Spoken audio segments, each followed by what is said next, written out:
We talked and we look a lot at China in the region. Certainly, it's obvious what the interests of China are in South Asia and Southeast Asia. But what are Russia's interests there for our listeners, and why should we be worried about Russia in that region? Any thoughts?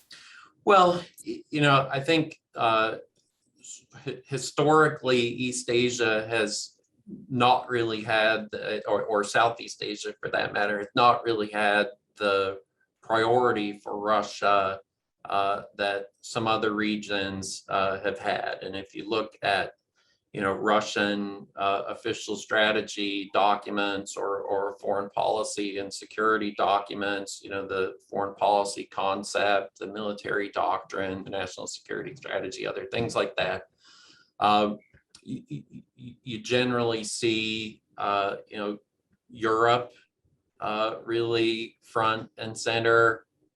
You see Central Asia certainly front and center.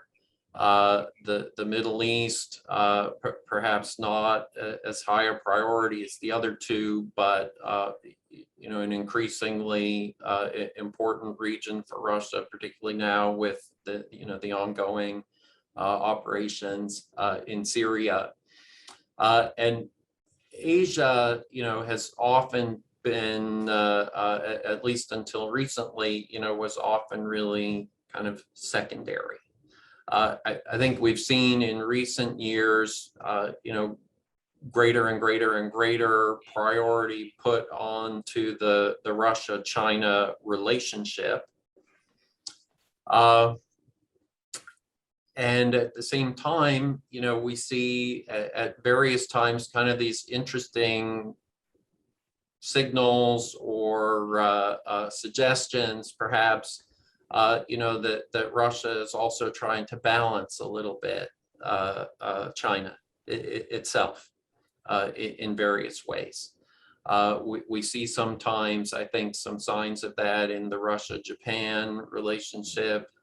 We've talked a lot about Vietnam, but I would say, we also see at times some evidence of that in the Russia-Vietnam relationship, obviously with China and Vietnam, having a kind of a history of tension and having fought their own war, I guess about 40 years ago now, in the aftermath of the US war in Vietnam.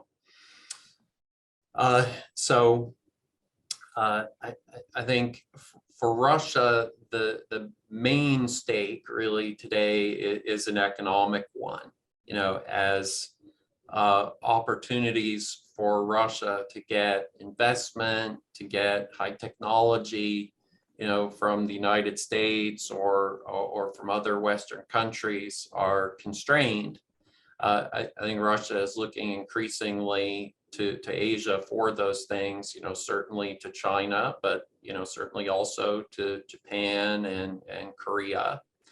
And Russia is also looking, for markets, of course, for certainly its natural gas exports, for its arms exports, for nuclear power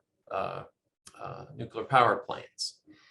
And Russia actually in the latter case of nuclear power, it's recently done something a little bit novel in building this academic Lomonosov floating nuclear power plant. It's just a big ship with a couple of nuclear reactors on it.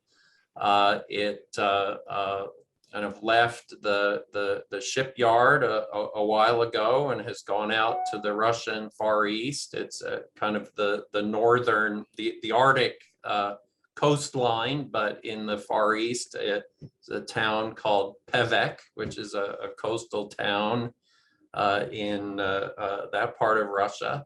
And it's kind of hooked up to the electric grid and providing power. And the reason that I mention this is that I think there is an idea among some that systems like this actually could be very attractive for a number of kind of developing countries with long coastlines.